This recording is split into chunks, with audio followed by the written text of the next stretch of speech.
We have to invest in future. உரிமைகளை ஒன்றிய அரசு நசுக்க பார்க்குறாங்க. The whole cadre feels that ஒவ்வொரு தனிநபர் நலன்களிலும் அக்கறை செலுத்தக்கூடிய என்ன கேட்குறாங்க, நீங்க அவங்கள விமர்சிச்சீங்க, இப்ப அவங்க கூட இருக்கீங்க. சித்தாந்தத்துக்கு எதிராக இருக்கிறவங்க எச் ராஜா பிஜேபி ஏதோ அள்ளி கொடுத்ததுதாங்கப்பா, இலவசமாக மாதம் 1000 ரூபா கொடுத்தோம் கிடையாது. ஒரு முறை முன்னேறிய பாதை பின்னால் திரும்பி தெரியாது. பல லட்சங்கள் செலவழித்து செய்கிற மருத்துவங்கள் வந்து நீங்க இலவசம்னு ஏளனமா பேசுறது பெனிஃபிட்டான ஒரு டேர்மா மட்டும் இல்லாம பினான்சியலி பொறுப்பற்றதல்ல. ரொம்ப கஷ்டம் இதை அழிக்கிறது. இந்திய ஜனநாயகத்தை இன்னும் யாரா பாதுகாக்க முடியும்?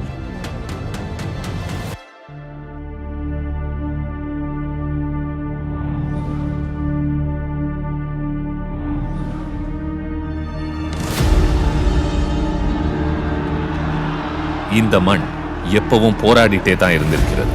சுயமரியாதைக்காக போராடியது, சமத்துவத்துக்காக போராடியது, சமூக நீதிக்காக போராடியது, சுயாட்சிக்காக போராடியது. இந்த தருணத்தில் ஒரு இளைஞர் முன் வந்தார். மக்களுக்காக, மண்ணுக்காக, மொழிக்காக மாற்றத்தை உருவாக்க விரும்பிய ஒரு இளைஞர். அரசு ஜனநாயகத்தையே நிறுத்தி எதிர்ப்பின் குரலை மௌனமாக்கிய எமர்ஜென்சி காலத்தில் மிசா சட்டத்தின் கீழ் அவர் சிறைக்குள் தள்ளப்பட்டார். ஆனால் பிளாக் 9 அமைதியில் அந்த இளம் 20 வயது ஸ்டாலின் உடைக்கப்படவில்லை, வடிக்கப்பட்டார். அன்று முதல் படிப்படியாய் படிப்படியாய் மக்களுக்காய் உழைத்தார். இந்த மண்ணுக்காய் வியர்த்தார். 50 வருடங்கள் பொறுமை, விடாமுயற்சி, அனுபவம். இறுதியாக மக்கள் அவரை அழைத்தனர். முத்துவேல் கருணாநிதி ஸ்டாலின் என்னும் நான்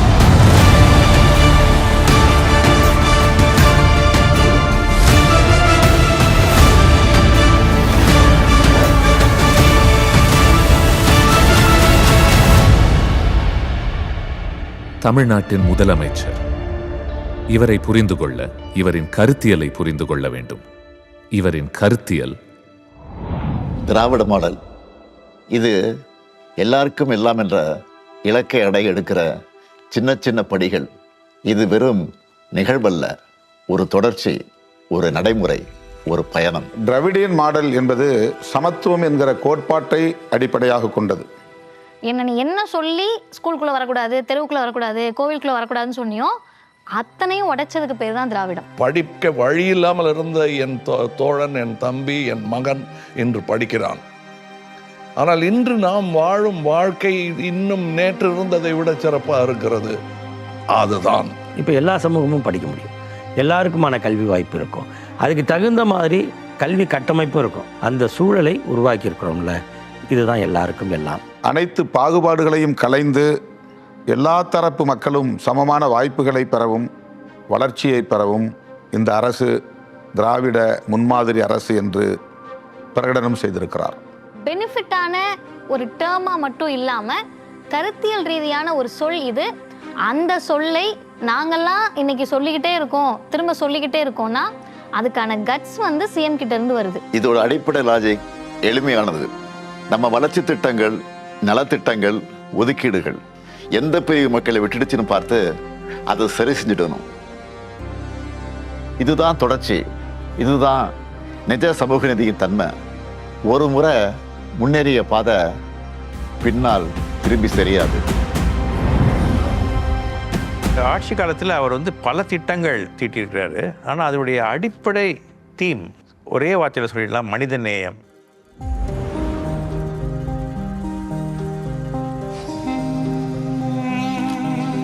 அரசு பள்ளி மாணவர்களுக்கு இனிமேல் காலை நேரத்தில் சிற்றுண்டி வழங்கப்படும். எங்க அம்மா சொல்றாங்க ஸ்கூல்ல டிஃபன் போட்டதுல இருந்து நான் அதுக்காகவே படிக்க வரேன்னு. நாங்க காலையில சாப்பிட்டு முடிச்சு இப்ப விளையாடிட்டு இருக்கோம். விளையாடி முடிச்சு படிக்க போவோம். இந்த காலை உணவு தான் மூளைக்கு உண்டான ஒரு ஃபியூவல், எரிபொருள். ஸோ இது எல்லாமே எதிர்காலத்துக்காக நம்ம போடுற ஒரு பயிர்.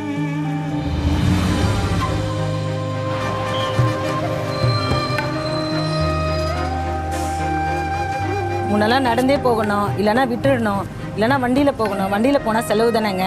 ஆனால் இந்த கட்டணமில்லா பேருந்து வந்ததுலேருந்து நாங்கள் பாட்டுன்னு பேங்க்குக்கு போகிறோம், கோயிலுக்கு போகிறோம், மார்க்கெட் போகிறோம். ஏதோ ரெக்க முளைச்ச மாதிரி இருக்குங்க. நாங்கள் மாலை கடை வச்சுருக்கோம். அதுக்கு பூ வாங்கிறதுக்கு டெய்லி மார்க்கெட்டுக்கு போகிறோம் நாங்கள். இப்போ இந்த விடியல் பயணம் மூலம் அந்த பணம் மிச்சமாகுது. அவர்கள் சுதந்திரமாக பல்வேறு பணிகளுக்காக, காரியங்களுக்காக வெளியே பயணிப்பது தடையின்றி இன்றைக்கு வளர்ந்திருக்கிறது. ஆகவே இந்த விடியல் பயணம் என்பது ஒரு புரட்சிகரமான திட்டம். இன்னைக்கு கொண்டு வரக்கூடிய ஸ்கீம்னால 20 வருஷம் கழிச்சு பார்க்குறப்ப தமிழ்நாடு இந்த அளவுக்கு முன்னேறி இருக்கணும்ன்ற விஷனோட, ஒரு தொலைநோக்கோட ஒரு ஸ்கீமையும் கொண்டு வராங்க.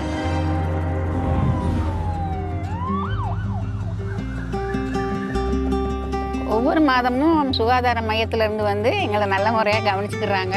எங்களுக்கு மருந்து மாத்திரையெல்லாம் கொடுக்குறாங்க. இப்போ எனக்கு மூட்டு வலி, கை வலி எல்லாம் பரவாயில்ல. நாங்கள் பிள்ளைகளை எதிர்பார்க்கறது இல்லை, அவங்களே கவனிச்சுக்கிறாங்க. அது எங்களுக்கு ரொம்ப பெருமையாக இருக்குது.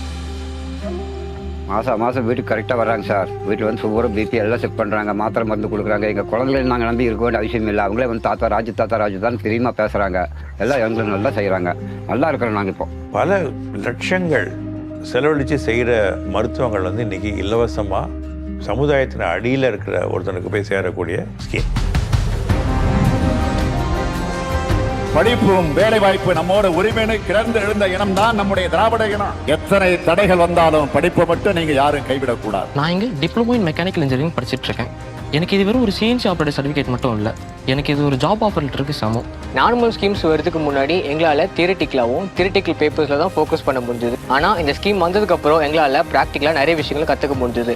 இந்த 4 திட்டம் மூலமாக எனக்கு வெறும் வேலை வாய்ப்பை மட்டும் வாங்கி தரல, எனக்கு இவங்க ஒரு எதிர்காலத்தை உருவாக்கி கொடுத்துருக்காங்க. You need industry, you also need social welfare.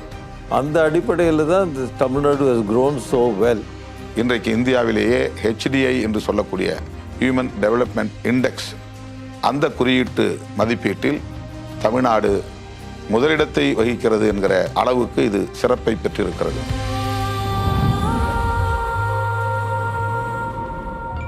உன் கனவுகளுக்காக, உன் எதிர்காலத்துக்காக நன்றாக படி.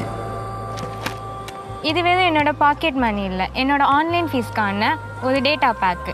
இனி எங்கள் அப்பாவுக்கு ஃபீஸை பற்றின கவலை எதுவுமே இல்லை. இந்த 1000 rupees கிரெடிட் ஆகிறத பார்க்கும்போது எனக்கு என்ன தோணுதுன்னா, ஸ்டாலின் அப்பாவை நீ படிக்கணும் முத்துலட்சுமி அப்படின்னு சொல்கிற மாதிரி இருக்குது. இன்றைக்கி ஒரு புதுமை பெண் திட்டம் மூலமாக ஒரு மாணவிக்கு 1000 ரூபாய் கொடுக்குறாங்க அப்படின்னா, அது ஏதோ அள்ளி கொடுத்துருந்தாங்கப்பா இலவசமாக மாதம் 1000 ரூபா கொடுத்தோன்னு கிடையாது. அது கல்விக்கான முதலீடு, அந்த மாணவியின் மீது அரசு செய்கிற முதலீடு.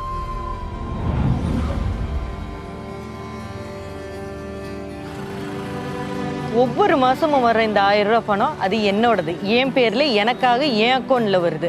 அதை வச்சு என் குழந்தைங்களுக்கு நோட் புக் வாங்கலாம், எங்கள் அம்மாவுக்கு மருந்து வாங்குறேன், இந்த மாதத்துக்கான காய்கறி கூட வாங்கியிருக்கிறேன்.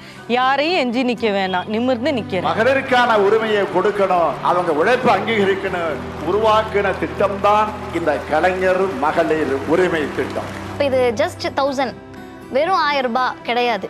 பக்கத்து வீட்டில் போய் 1000 ரூபாய் கடன் கேட்கறத விட ஒரு அரசு என்னோட வரிப்பணத்தை திரும்ப எனக்கு கொடுக்கறதுன்றது என்னோட சுயமரியாதை, என்னோட செல்ஃப் ரெஸ்பெக்ட். அடுத்த திராவிட மாடல் 2.0 ஆட்சி காலத்தில் உங்களுடைய உரிமை தொகை 2000 ரூபாயாக உயர்த்தி வழங்கப்படும்.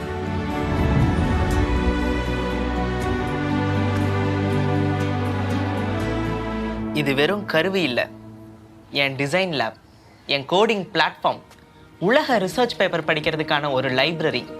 முதல்வர் எனக்கு ஒரு லேப்டாப் மட்டும் தரலைங்க, இந்த உலகத்தையே என் கையில் கொடுத்துருக்காரு. முதல்ல we need people with knowledge and skill. So எஜுகேஷனில் ஈக்குவல் ஆப்பர்ச்சுனிட்டி ப்ரொவைட் பண்ணி ஆன் சோஷியல் எக்விட்டி பேசிஸ் எல்லாருக்கும் வாய்ப்பு கிடைக்கிறாப்புல பின்தங்கியோர் ஒருவருமே இருக்கக்கூடாதுங்கிற அடிப்படையில் I think we have worked to make sure that everybody in Tamil Nadu has education and skill. அது பேரறிஞர் அண்ணாவா இருக்கட்டும், கலைஞராக இருக்கட்டும், இன்னைக்கு சிஎம்மா இருக்கட்டும், இவங்களுடைய திட்டங்களால், சட்டங்களால் பயன் பெறாதவர்கள் அப்படின்னு நீங்கள் தமிழ்நாட்டில் லிஸ்ட் எடுக்க முடியாது ஒரு குடும்பத்தை. இத பத்தி ஒரு விமர்சனமும் இருக்கு. ஃப்ரீபி கல்ச்சர் ஃபைனான்ஷியலி irresponsible அப்படின்னு சொல்லப்படுது. நீங்க இலவசம்னு ஏளனமா பேசுறது அது நேரம், அது கண்ணியம், அது வெகுஜனங்களோட வாழ்க்கை. இந்த புரிதல் புதிதல்ல. 100 ஆண்டுக்கு மேல ஜஸ்டிஸ் கட்சி காலத்திலிருந்து தொடர்ச்சியா திராவிட அரசு ஒரு விஷயத்துல கவனம் செலுத்தி இருக்கு. Human capital. சிலர் தூரத்திலிருந்து இலவச வளங்கள் நடக்கிறத நாங்க களத்தில் நின்று மனித முதலீடு நினைக்கிறோம். ஒரு தாய்க்கு 1000 ரூபாய்ங்கிறது குடும்ப நிலைத்தன்மைக்கு முதலீடு. கட்டணமில்லா விடியல் பேருந்து பயணம் பெண்கள் பங்களிப்புக்கான முதலீடு. காலை உணவு சிறுவர் அறிவாற்றலுக்கான முதலீடு. இது ஒன்றும் ஃபினான்சியலை பொறுப்பற்றதல்ல, சமூக நிதியின் பரிமாற்றம். இவை ஏழை நடுத்தர நலன் கருதிய திராவிட மாடலின் அத்தியாவசிய பேரம் பேச முடியாத கட்டமைப்பு. We have to invest in future. அதை முதல்ல தெரிந்து கொண்டவர்கள் உயர்ந்த கட்சியாக திகழ்வார்கள். தமிழ்நாடு மட்டும்தான் க்ரோத்தையும் வெல்ஃபேரையும் 2 கண்களாக பார்க்குது. வெல்ஃபேர் இருந்தால் தான் க்ரோத் இருக்கும், க்ரோத் இருந்தால் தான் வெல்ஃபேருக்கான இன்வெஸ்ட்மெண்ட்ஸ் இங்கே வரும். இந்த திட்டங்கள் எல்லாம் அடுத்து வருகிற தேர்தலுக்கான அறிவிப்பு அல்ல, அடுத்து வருகிற தலைமுறையினரின் நலன்களுக்கான அறிவிப்பு. இந்த ஆட்சி முறை ஒரு வகையில் ஒன்றிய அரசோடு அதிகரித்து வரும் மோதல்களுக்கும் காரணமாக இருந்திருக்கிறது. நம்ம உரிமைக்காக, நம்ம நிதிக்காக, நம்ம அதிகாரத்துக்காக நாம் போராடிதான் ஆகணும். தமிழ்நாடு போராடியது, தமிழ்நாடு போராடும், தமிழ்நாடு வெல்லும். நான் கலைஞருடைய மகன். இந்த சலசலப்புக்கெல்லாம் நான் அஞ்சு ஒடுங்கிட மாட்டேன். விசாவையே பார்த்தவன், இந்த எமர்ஜென்சியை பார்த்தவன் தான் இந்த ஸ்டாலின். நீங்க எத்தனை முறை வந்தாலும், எத்தனை துரோகிகள், அடிமைகள், அரசிகள், கோமாளிகள், கொலைகள் துணைக்கு அணைச்சுக்கிட்டு வந்தாலும் உங்களால தமிழ்நாட்டை வீழ்த்த முடியாது. இந்த மாடல் ஒன்றும் ஒரு ஆய்வுக்கூடத்தில் கட்டப்படலை, அது ஒரு போர்க்களத்தில் கட்டப்பட்டது. நம்ம உரிமையை காத்துக்கொண்டே ஒவ்வொரு செங்கலா கட்டப்பட்டது.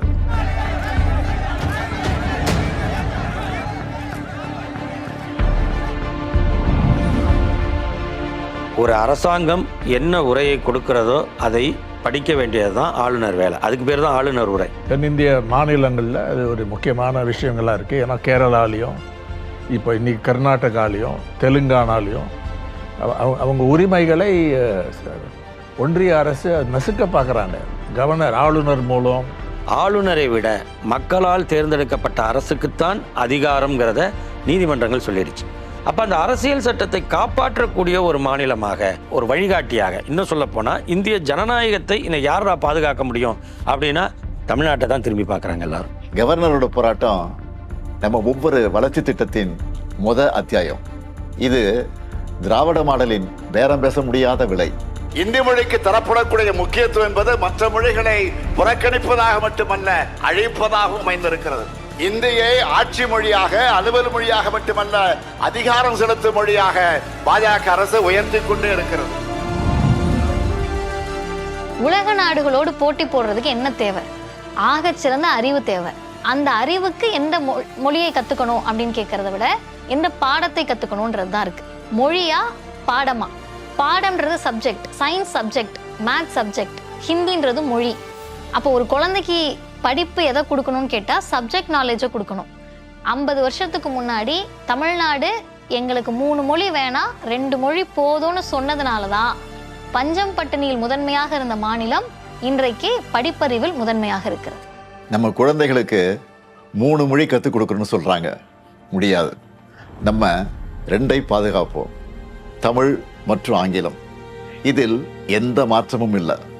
நம் தாய்மொழி நம் ஆன்மா, ஆங்கிலம் உலகிற்கான நம்முடைய ஜன்னல். 2ஐயும் நாங்கள் பாதுகாப்போம்.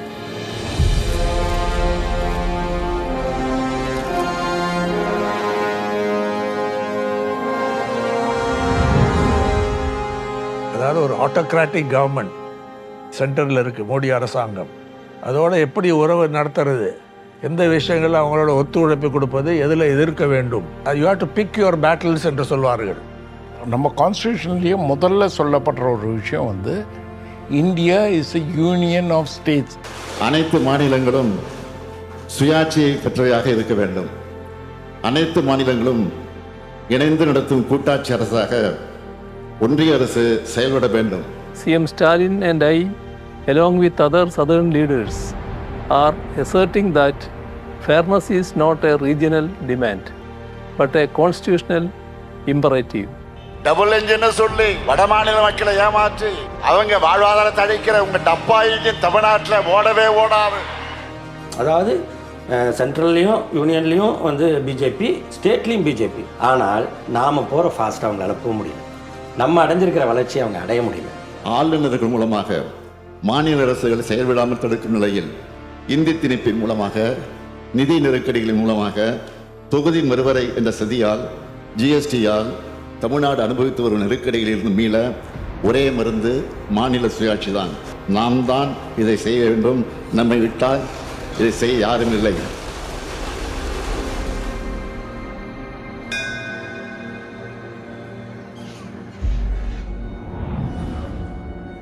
திருப்பரங்குன்றத்தில் ஒரு புதிய ஒரு விஷயத்தை உள்ளே நுழைத்து விடவும் முடியாது, ஏற்கனவே இருக்கிற ஒரு விஷயத்தை எடுத்து விடவும் முடியாது. அவ்வளவு தெளிவான மரபும் கட்டமைப்பும் இருக்கிற ஒரு விஷயம் வந்து திருப்பரங்குன்றம் கோவில் சார்ந்த வழிபாடு.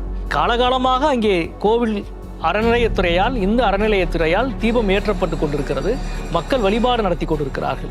இப்பொழுது புதிதாக ஒரு இடத்தில் தீபம் ஏற்ற வேண்டும் என்று ஒரு பிரச்சனையை கிளப்பி அது நீதிமன்றத்தின் வாயிலாக ஒரு தீர்ப்பாக வருகிறது. 2019ஆம் ஆண்டு பாபர் மசூதி ராமஜன்ம பூமி வழக்கில் உச்சநீதிமன்றம் தீர்ப்பு வழங்கியதுக்கு பிறகு அதே போன்ற ஒரு மாதிரியில், ஒரு பேட்டர்னில் இந்தியா முழுக்க பல வழக்குகள் தாக்கல் செய்யப்படுகிறது. இவை அனைத்தும் ஒரே மாதிரி தான். அதாவது அவர்களுக்கு ஒரு நம்பிக்கை இருக்கும், ஒரு கதை இருக்கும். அந்த கதையில் இருந்து ஒரு நீதிமன்றத்தை அணுகுவார்கள். அவர்களது நம்பிக்கை அல்லது கதைக்கு ஒரு சட்ட வடிவத்தை நீதிமன்ற தீர்ப்பின் மூலம் உருவாக்குவார்கள். அதில் இருந்து இந்துத்துவவாதிகள் தங்களது அரசியலுக்காக அதை பயன்படுத்துவார்கள். குறுகிய மதவெறி நோக்கத்திற்காக எடுக்கப்படுகிற பல அழுத்தங்கள், பல நடவடிக்கைகளுக்கு எதிராக அரசு எடுத்த மிக முக்கியமான ஒரு உறுதியான நிலைப்பாடு. இந்த உறுதியான நிலைப்பாடு தான் அவர்கள் நினைக்கிற ஒரு பதட்டத்தை, அவர்கள் நினைக்கிற ஒரு கலவரத்தை நிகழவிடாமல் தடுத்தது என்பதை நான் இங்கே சொல்ல வேண்டும் என்று நினைக்கின்றேன். திருப்பரங்குன்றத்தில் நான் கோயிலின் பாரம்பரியத்தை பாதுகாக்க முடிவு செய்தேன். ஆனால் அது ஒரு மத தலைவராக அல்ல, ஒரு முதல்வராக.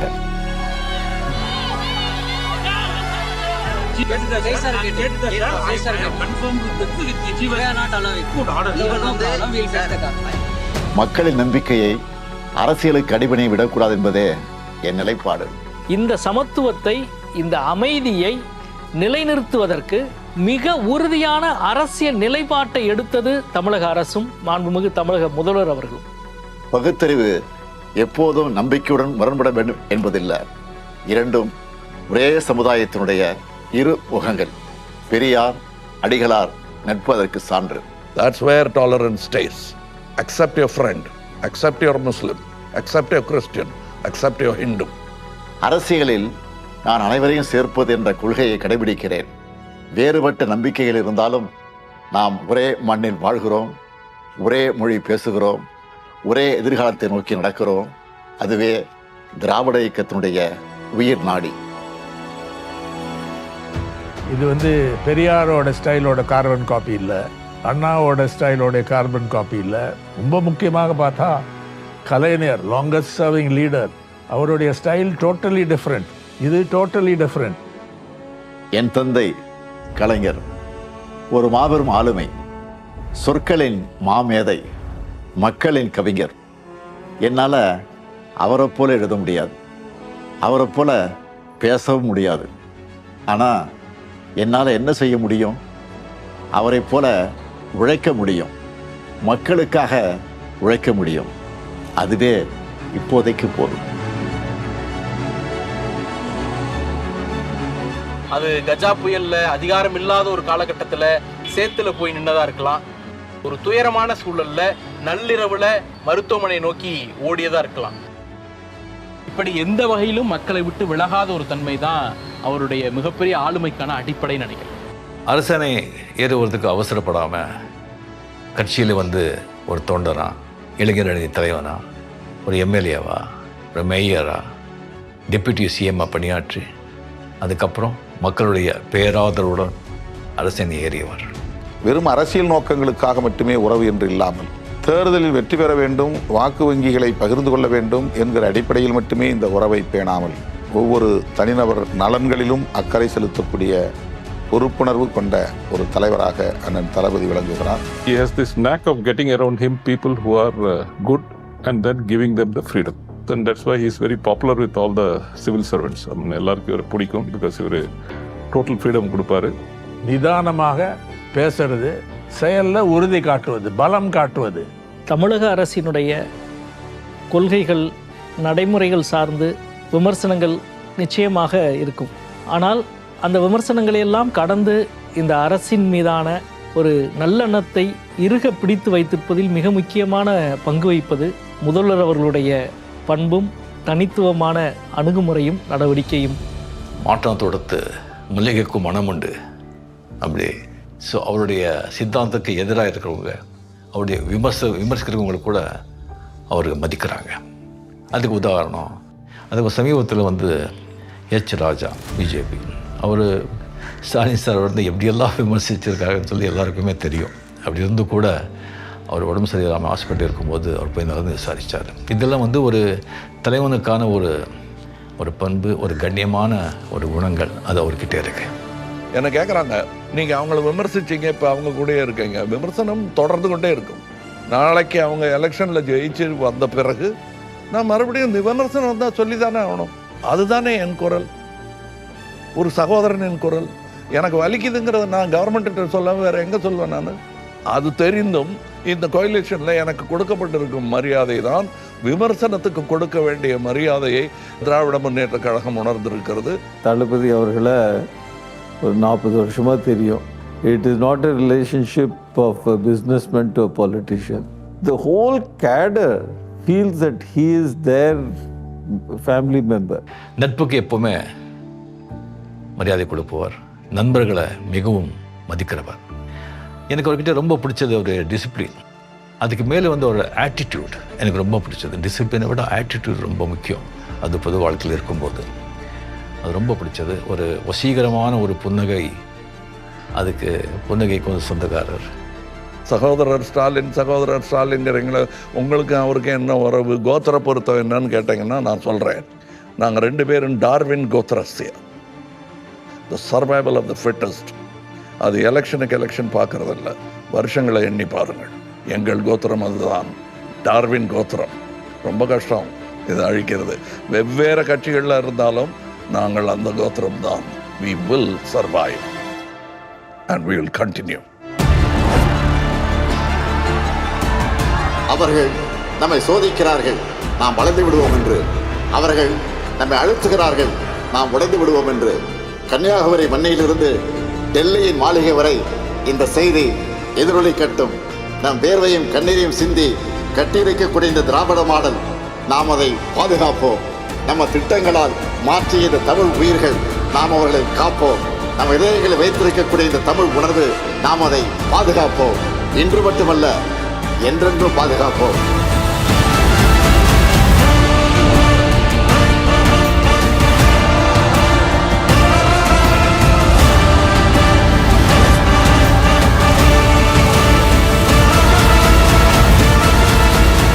ஸ்டாலின் தொடரட்டும், தமிழ்நாடு வெல்லட்டும்.